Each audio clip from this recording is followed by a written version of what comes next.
أعوذ بالله من الشيطان الرجيم. بسم الله الرحمن الرحيم. قل أوحي إلي أنه استمع نفر من الجن فقالوا إنا سمعنا قرآنا عجبا يهدي إلى الرشد فآمنا به ولن نشرك بربنا أحدا وأنه تعالى جد ربنا ما اتخذ صاحبة ولا ولدا وأنه كان يقول سفيهنا على الله شططا وأنا ظننا أن لن تقول الإنس والجن على الله كذبا وأنه كان رجال من الإنس يعوذون برجال من الجن فزادوهم رهقا وأنهم ظنوا كما ظننتم أن لن يبعث الله أحدا وأنا لمسنا السماء فوجدناها ملئت حرسا شديدا وشهبا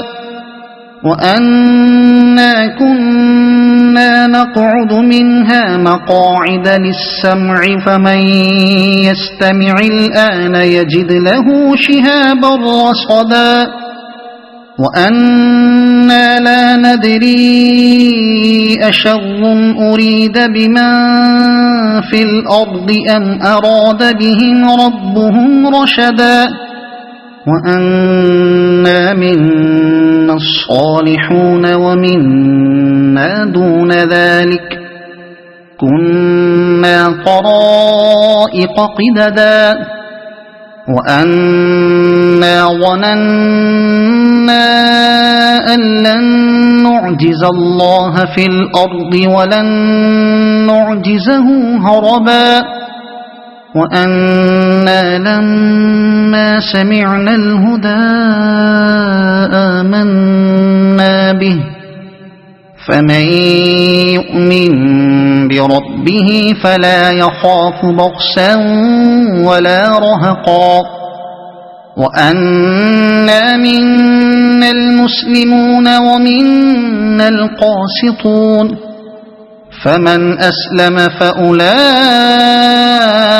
تحروا رشدا وأما القاسطون فكانوا لجهنم حطبا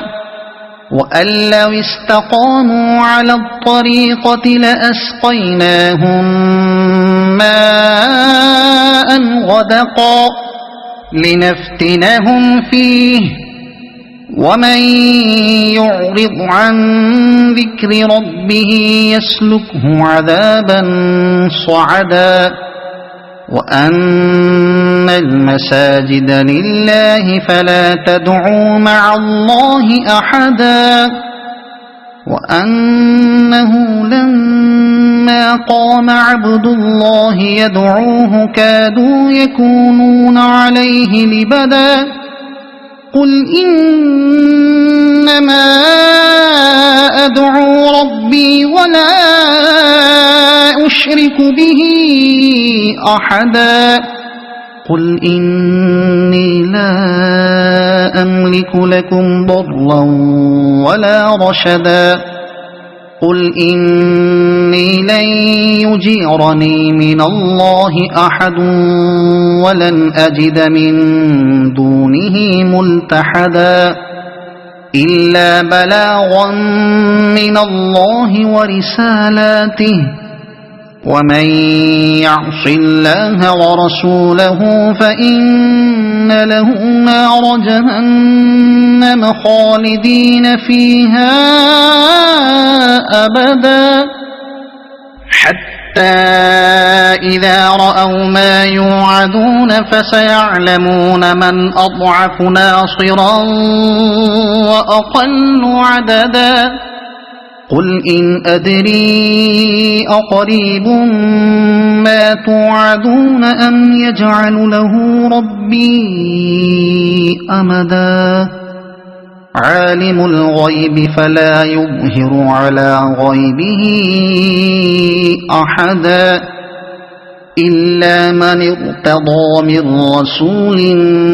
فإنه يسلك من بين يديه ومن خلفه رصدا ليعلم أن قد أبلغوا رسالات ربهم وأحاط بما لديهم وأحصى كل شيء عددا صدق الله العظيم.